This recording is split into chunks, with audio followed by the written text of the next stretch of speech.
Bonjour Christian Kert. Bonjour. Donc l'actualité de cette semaine, les policiers, la colère gronde, déjà plusieurs manifestations sur Paris et en province. Quel est votre avis sur le sujet? Écoutez, pour avoir rencontré des policiers et leur avoir demandé quelle était leur motivation, leur opinion, leurs sentiments, bon, je crois vraiment qu'il ne s'agit pas que d'un problème de moyens comme certains veulent le faire croire. Je crois qu'il y a un problème de fond.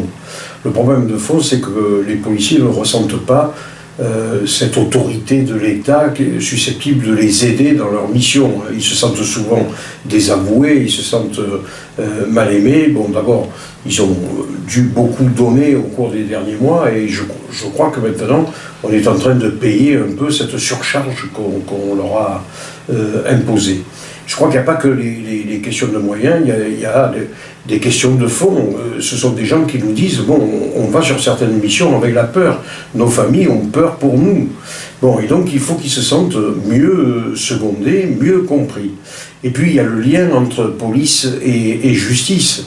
Bon, les policiers, souvent à juste titre, considèrent que la justice n'est pas suffisamment sévère avec ceux qui cherchent à atteindre l'autorité de l'État en s'en prenant aux policiers durement, violemment. Les derniers incidents qu'on a relevés démontrent cette montée en puissance de la violence. Contre cette violence, les policiers doivent réagir et ils ont souvent la quasi-certitude qu'ils seront désavoués si jamais il y a un problème. Et c'est là où je crois qu'il faut que le gouvernement de demain prenne bien la mesure du problème de fond et pas seulement de forme, et puis reviennent vraiment à une autorité, dire bon, ben, la police a raison, bon, sauf à prouver qu'il y a eu une bavure, mais la police a raison dans son maintien de l'ordre. C'est l'une des fonctions régaliennes de l'État. Elle est déléguée à la police. Ben, il faut que nous l'aidions à conduire cette mission-là, puis dans la compréhension, avec une gestion humaine des effectifs, et avec un accroissement des effectifs qui est devenu indispensable si on veut que les missions qui soient confiées à la police puissent être tenues, conduites dans de bonnes conditions.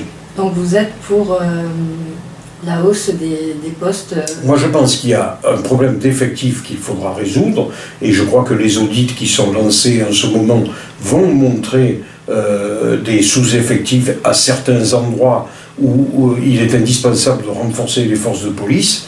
Bon, il nous appartiendra probablement demain, parce que je peux espérer que demain, c'est des forces républicaines que nous représentons qui conduiront le pays.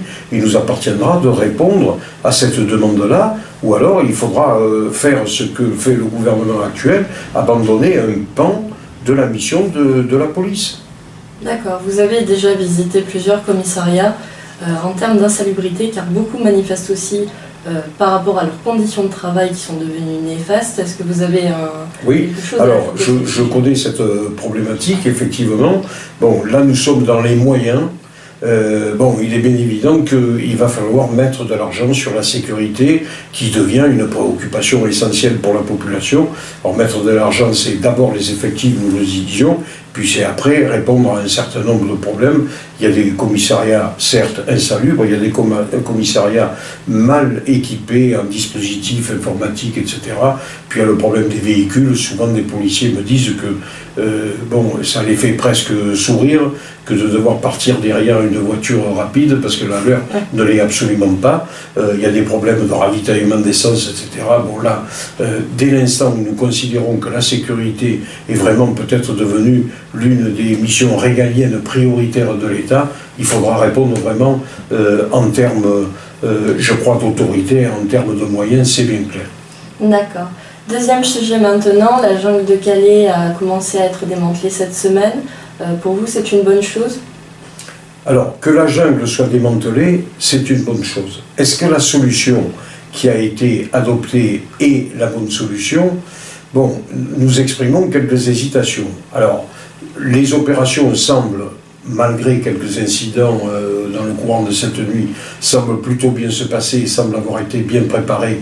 Mais bon, commander des bus, démonter des tentes et tout, je dirais que c'est peut-être la partie la plus facile, sauf que bien sûr, il faut la traiter avec un grand sentiment d'humanité Et ça, je crois que c'est la réalité des choses. Moi, c'est demain et après-demain qui m'inquiète. C'est-à-dire ces immigrés, pour beaucoup des jeunes gens, qu'on va répartir dans des centres à travers la France, souvent à proximité de petites communes qui n'ont pas les moyens d'assurer un suivi, un soutien.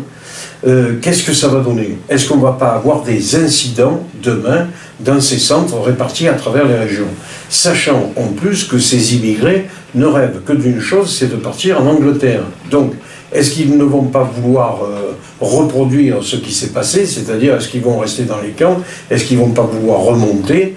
Bon, je crois qu'il y a là une véritable interrogation. Je ne suis pas persuadé que cette dispersion à travers la France à des endroits où parfois on ne les attend pas avec une empathie formidable, disons les choses, ça va peut-être poser quantité de petits problèmes à travers la France plutôt qu'un seul problème. Alors, je dis bien, on ne pouvait pas continuer à voir grandir la jungle de Calais. Mais est-ce que ce dispositif quasi unique, c'est-à-dire on évacue et on répartit à travers la France, est-ce que c'est la bonne solution? C'est peut-être un peu tôt pour le dire. Je ne veux pas être une pitié de mauvais événements, mais bon, il y a quand même des maires qui ont fait part de leur interrogation, ou même parfois de leur inquiétude, en disant attention, ne nous confiez pas des missions que nous n'avons pas les moyens de régler.